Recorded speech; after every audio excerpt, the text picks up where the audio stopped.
L'éditorial.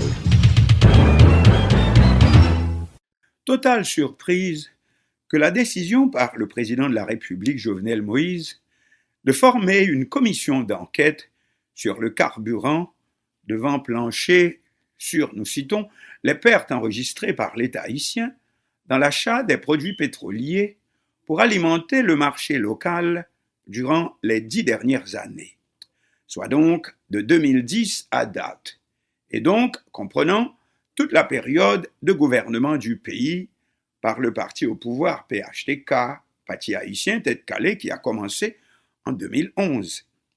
Voici par conséquent le PHTK chargé d'enquêter sur lui-même. La belle affaire. Confronté récemment à une nouvelle menace de rareté de pétrole, Jovenel Moïse, qui semble rester sur le qui-vive depuis les dernières manifestations de Pays-Loc en 2019, c'est-à-dire fermant totalement le pays en appelant à son départ du Palais national, voici notre homme qui reprend ses diatribes contre le secteur des affaires, aujourd'hui sa nouvelle tête de turc.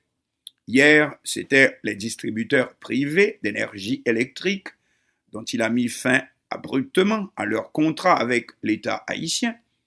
Or, c'est pour replonger le pays dans le noir total, c'est-à-dire que notre homme n'avait aucune alternative lorsqu'il a pris une décision aussi drastique, en claironnant que c'était bien sûr pour le bien du peuple, du petit peuple, mot qu'il a à la bouche.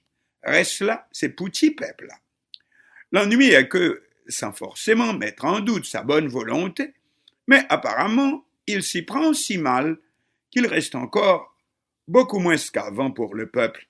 Et si cela continue, et à ce train-là, il ne restera plus rien pour le petit peuple, ou pas.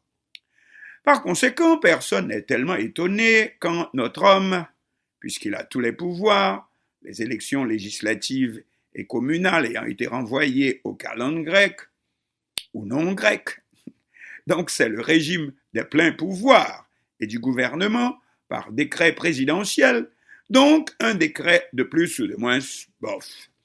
Comme pour s'amuser, voici donc Jovenel Moïse qui reprend ses algarades contre le secteur des affaires, qu'il accuse cette fois d'être responsable de la rareté de carburant. Oyez plutôt. L'explication ne manque toutefois pas de sens. Un bateau transportant 250 000 barils de gasoline était arrivé alors que nous avions encore du carburant dans les stocks. Ces derniers n'ont pu par conséquent recevoir que 198 000 barils. Or, le bateau ne peut pas partir avec les 52 000 barils restants. Or, chaque fois que le tanker reste en rade de Port-au-Prince, cela coûte 25 000 $. En un clin d'œil, cela fait 250 000 $. Qui va les payer? On s'attend que ce soit le trésor public, bien entendu. Et voilà ce qui fait Jovenel Moïse sortir une nouvelle fois de ses gonds. Il accuse les importateurs privés de carburant de tous les noms. Et comme il a tous les pouvoirs aujourd'hui, il ordonne sur ce la formation d'une commission d'enquête. Jusqu'ici, il n'y aurait rien à redire. Sinon, numéro 1, cela pue la démagogie à plein nez.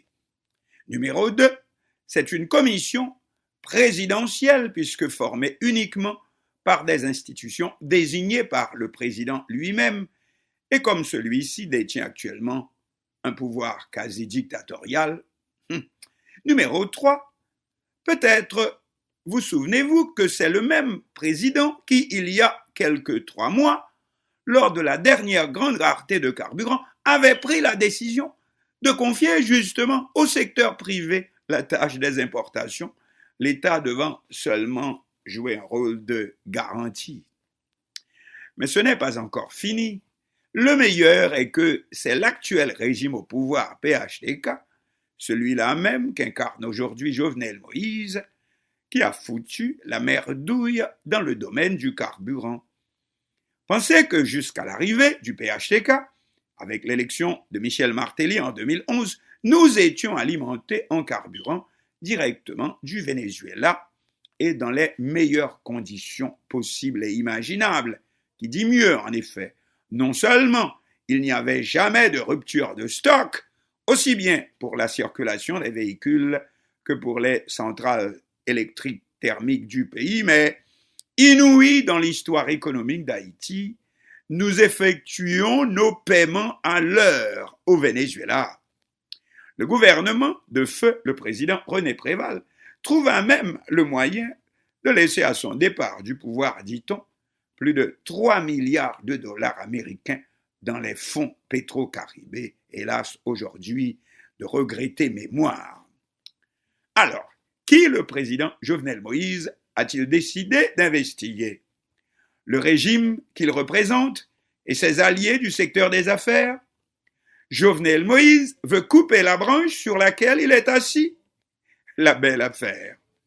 Outre la pagaille que le même régime a introduit dans le secteur du carburant, avec l'apparition d'une multitude de compagnies si nombreuses qu'on n'a pas assez de noms à leur donner.